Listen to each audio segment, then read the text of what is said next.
Hello, dear students. This is voice of Dheeraj sir from Vatsalabai Vanmadi School of Scholar Armory, and we are studying social science of standard 8. And we started our lesson number 2, that is rising power of the company, and this is history portion. Okay.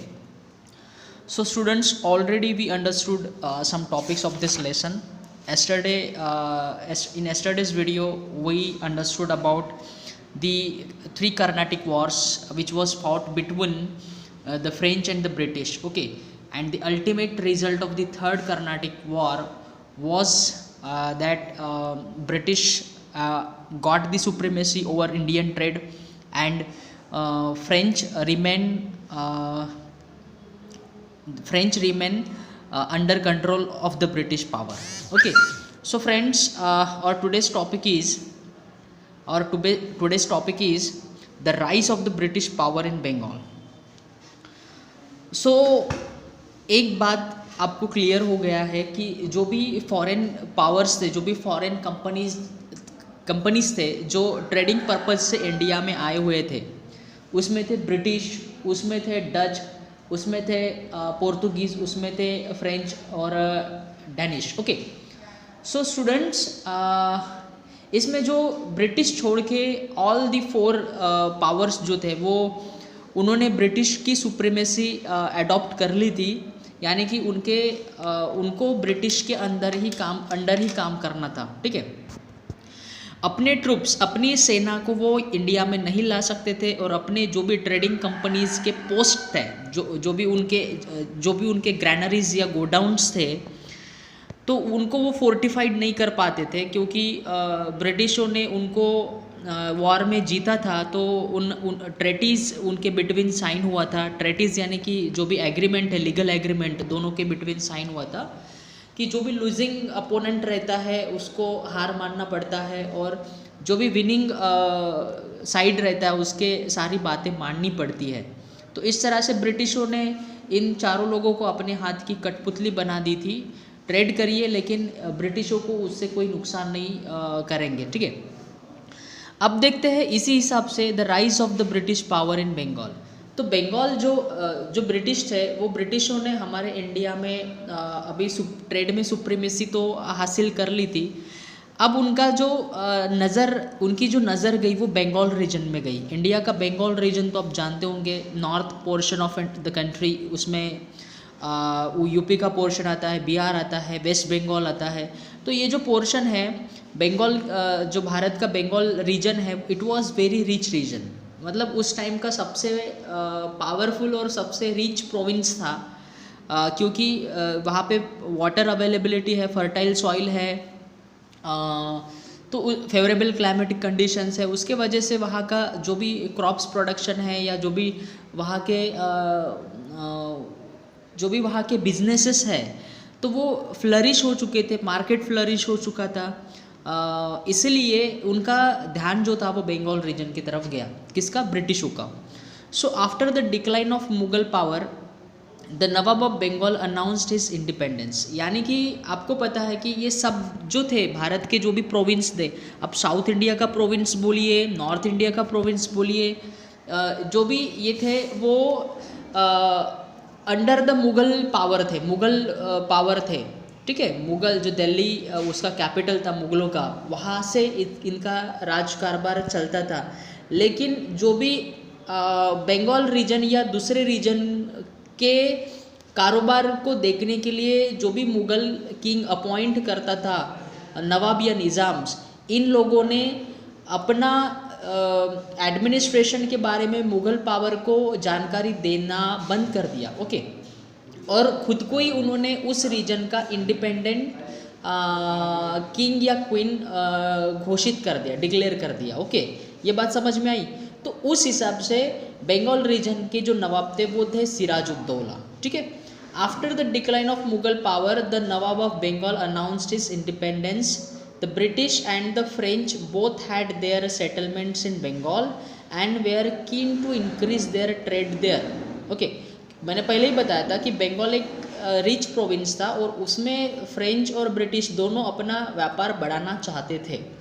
The strong Nawab of Bengal, The strong Nawab of Bengal, namely Murshid Quli Khan and Alivardi Khan, exercised strict control over the British company and prevented not only the misuse of the trade privileges granted to them, but also suppressed their political ambitions during this period. तो देखिए, नवाब जो थे बंगाल के सिराजुद्दौला के पहले मुर्शिद कुली खान और अलीवर्दी खान, ये दोनों नवाबों ने ब्रिटिश कंपनी के ऊपर कुछ रूल्स एंड रेगुलेशन लगाए। तो वो जो भी मुग़ल पावर के थ्रू उनको ट्रेड कंसेशन मिला था, व्यापार करने का जो अधिकार मिला था और जो भी पास मिले थे, उसके मिसयूज़ के ऊपर उसका मिसयूज़ टालने के लिए इन लोगों ने उनके ऊपर स्ट्रिक्ट एक्शंस लिए। ठीक है, तो ये एटीट्यूड ब्रिटिशों को मुर्शिद कुली खान और अलीवर्दी खान का पसंद नहीं आया था। ठीक है, आगे जाते हैं। Conflict with the nawabs of Bengal. Sirajuddaulah succeeded Alivardi Khan in 1756। अब मुर्शिद कुली खान के बाद अलीवर्दी खान आया और अलीवर्दी खान के बाद जो बंगाल का नवाब बना वो है सिराजुद्दौला। ये नाम आप याद रखना क्योंकि इसके साथ प्लासी की लड़ाई हुई थी। ठीक है, so friends, Sirajuddaulah succeeded Alivardi Khan in 1756, यानी आफ्टर अलीवर्दी खान के बाद सिराजुद्दौला आया 1756 में। और उसके तुरंत एक साल बाद यानी कि 1757 में प्लासी की लड़ाई हुई, प्लासी का वार हुआ। ठीक है, he was aware of the tactful activities of the British. Sirajuddaula था वो अपने प्रेडिसेसर के तरह ही वो अवेयर था। ठीक है, कि he did not want to allow British to gain any political control और any interfere in administration of Bengal, और वो अपना व्यापार खुद अच्छे से करे। और जो भी लोकल मर्चेंट थे, लोकल ट्रेडिंग जो भी पीपल थे, लोकल ट्रेडर थे, उनको भी उन्होंने क्या किया था, व्यापार जो है वो ट्रेड अलाउ किया था। तो ये ब्रिटिश इससे नाराज़ थे। ठीक है, वो अपने प्रॉफिट को मैक्सिमाइज करना चाहते थे, बट सिराजुद्दौला ऐसे नहीं होने देना चाहता था। He wanted to keep this activities in check. Okay, इसलिए वो चेक करता था ये सभी एक्टिविटीज़ ब्रिटिशों के, और अपने व्यापार मतलब खुद वो इस सबको देख रेख करता था। The British began abusing the trade privileges granted to them from time to time.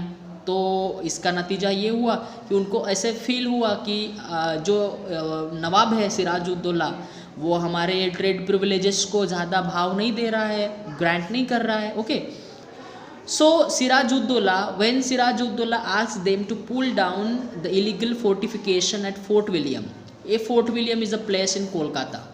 तो यहाँ पे जो ट्रेडिंग कंपनी थी, ट्रेडिंग पोस्ट था उनका, वहाँ से उनके एक्चुअली मैं आपको एक कंसेप्ट बताता हूँ। ट्रेडिंग पोस्ट यानी कि जहाँ पे ब्रिटिश अपना फिनिश गुड्स और रॉ मटेरियल रख पाते थे। ठीक है, तो ये जो फोर्ट विलियम है उसको वो क्या करता चाहते थे, फोर्टिफिकेशन का मतलब होता है उसकी सुरक्षा के लिए ट्रूप्स, जो भी आर्मी है, ओके, जो भी सेना है उसको वहाँ पे स्टैंड करवाना, तैनात करवाना। ठीक है, दैट इज़ फोर्टिफिकेशन। ओके, वहाँ पे जो भी वेपन्स है, जैसे आप लोग कुछ जो उनके पास मॉडर्न वेपन्स थे, तो ये मॉडर्न वेपन्स वो वहाँ पे फिट करना चाहते थे ताकि कोई भी एक्सटर्नल वो कन्फ्लिक्ट के साथ अपने ट्रेडिंग पोस्ट को सिक्योर कर पाए। ठीक है, the English refused fort Williams, the English refused. देखो अब इसको क्या कर दिया, सिराजुद्दौला ने फोर्टिफिकेशन ऑफ फोर्ट विलियम्स को रिफ्यूज कर दिया। In return the forces of the Nawab captured Calcutta. तो इसको तो उन्होंने क्या कर दिया कि फोर्ट विलियम्स के फोर्टिफिकेशन को रिफ्यूज कर दिया, और इसके बाद मतलब रिफ्यूज तो कर दिया, लेकिन जो भी कोलकाता के ऊपर, that is Calcutta, that time Calcutta के जो भी फोर्सेस थे ब्रिटिशों के, उन सभी को उन्होंने कैप्चर कर दिया नवाब ने, और कुछ ऑफिसर्स जो थे ब्रिटिशों के उनको भी कैप्चर कर दिया। तो ब्रिटिश इससे नाराज़ हो गए। तो फिर ब्रिटिशों ने एक प्लान किया। अब वो प्लान कौन सा है, वो प्लान मैं यहाँ पे बताता हूँ। उसको बोलेंगे under the title of battle of Plassey हम उसको स्टडी करेंगे। देखो सिराजुद्दौला बहुत स्ट्रिक्ट था, ब्रिटिशों को वो इलीगल ट्रेड करने नहीं देना चाहता था, मिसयूज़ नहीं करने देना चाहता था, ठीक है। तो फिर क्या हुआ, the British general Robert Clive, मैंने कल भी बोला था कि Robert Clive is a main military general जिसके थ्रू बैटल ऑफ प्लासी भी लड़ी गई और वो जीती भी गई, और इसके पहले भी कर्नाटिक वॉर्स जो हुए थे अगेंस्ट फ्रेंच वो भी रॉबर्ट क्लाइव के अंडर ही जीते गए। तो हम इसको ब्रिटिशों का जो भी यहाँ पे सक्सेस चालू हुआ इंडिया में वो सारा क्रेडिट हम रॉबर्ट क्लाइव को देंगे, ठीक है। The British general Robert Clive did not like the nawab's attitude, he wanted to see a more obliging nawab in Bengal. Obliging मतलब जो भी उनके हाथ का मेयर पपेट बने, कठपुतली बने, ऐसा कोई नवाब उनको चाहिए था in place of Sirajuddaula. He organised a conspiracy, conspiracy का मतलब होता है एक सीक्रेट एग्रीमेंट, यानी कि एक दगाबाजी करने का उन्होंने सोचा। तो क्या हुआ, with some leading man of the Nawab's court, जो नवाब का दरबार था उनके कोर्ट के जो भी कुछ लोग थे उनको उन्होंने क्या कर दिया, अपने चाल में ले लिया। किन्होंने, ब्रिटिशों ने, अगेंस्ट सिराजुद्दौला जो नवाब था। और उसमें कौन था, मीर जाफ़र था on the throne of Bengal. वो और इसको मीर जाफ़र को उन्होंने क्या दिया, मीर जाफ़र को उन्होंने ऑफ़र दिया कि हम आपको नवाब बनाएंगे बंगाल का, आप सिराजुद्दौला को हटाने के लिए हमारा साथ दें, ठीक है। अपार्ट फ्रॉम मीर जाफ़र राय दुर्लभ है, the two generals of Nawab, Manik Chand है the officer in charge of Calcutta, Ami Chand है rich merchant, and Jagat Seth है the biggest banker of Bengal. तो इन सारे लोगों को उन्होंने ब्रिटिशों ने अपने हाथ में ले लिया, ठीक है। So friends, after being convinced about their success the British forces March towards Plassey. अब देखो ये सब लोग राजी हो गए, ब्रिटिशों के साथ जुट गए अगेंस्ट सिराजुद्दौला, ठीक है। और इन सब लोगों ने along with the troops of British, इन सब लोगों ने अगेंस्ट सिराजुद्दौला प्लासी की तरफ वो चल के आए वॉर के लिए। It was 65 kilometre north of Calcutta. The battle of Plassey was fought only in name because on the Nawab side was only a small group of loyal soldiers.